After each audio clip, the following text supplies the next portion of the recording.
Overseas experience. What do I have to do to get a job in Australia? Conversations about mining. Hi, Jess. How are you? Yeah, good, Andrew. How you going? Yeah, good. Thank you. And today you want to talk about, you've got a fair few people contacting you from overseas. You were telling me off camera. I do. So I've got probably about 10 or 15 people a day getting in touch with mining experience from everywhere internationally that you could ever think of. And they do have experience. They have experience operating the right machinery, the right type of mining, like everything kind of lines up, but they don't have any experience in Australia and they're just a bit unsure about where to start. Does that experience translate over, even though it's not in Australia? And kind of how hard do you think it would be for them to get a job over here with that experience? Like anything else, I think it's, how you prepare yourself is the interesting way of doing it. Yeah, with the overseas experience, the employers will like that, but they want you to know how we do it here in Australia. And that's one of the reasons why, like I'd recommend the 3-step plan package that we've got, so they can take advantage of your resume service to tailor it with their current experience from overseas, but also get that education behind them about how we do it here in Australia.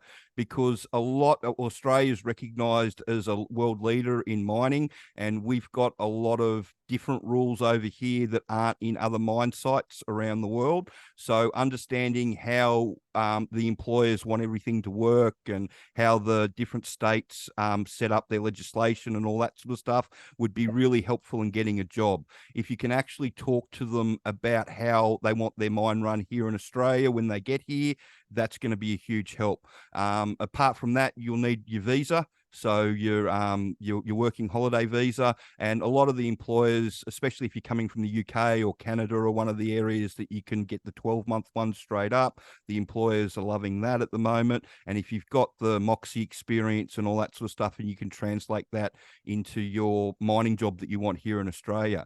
But like I said, understanding the rules that we use over here and the way it all works will make a huge difference in getting the job.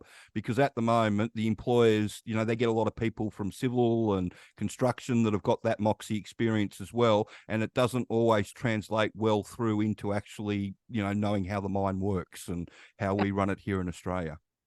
Awesome. Yeah, that's the only thing I would probably know to say, is that it's having that education behind you, knowing how they work over here, and also knowing some of the safety terminology and the safety side of things, because we're really, really heavily regulated. And also the companies themselves also have a lot of accountability for safety. Like, it's very important for obvious reasons. Like, you're operating big machinery, you could easily kill someone or yourself.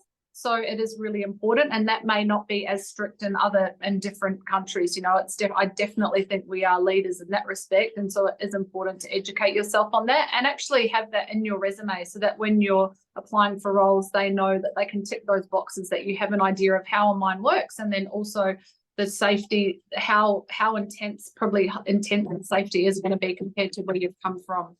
And the other thing that it'll do too is it'll open up the areas of the industry that are really looking for people. So if you've got some surface experience, there's a number of surface jobs going, but they tend to be around mining towns. There's a lot more underground truck driving jobs going, and you can use that mining experience to translate into one of those jobs. So yeah. Awesome. Thank you. That's great. That's great to have that answered. No worries. And if you've got any more questions that you'd like to ask, please send them through.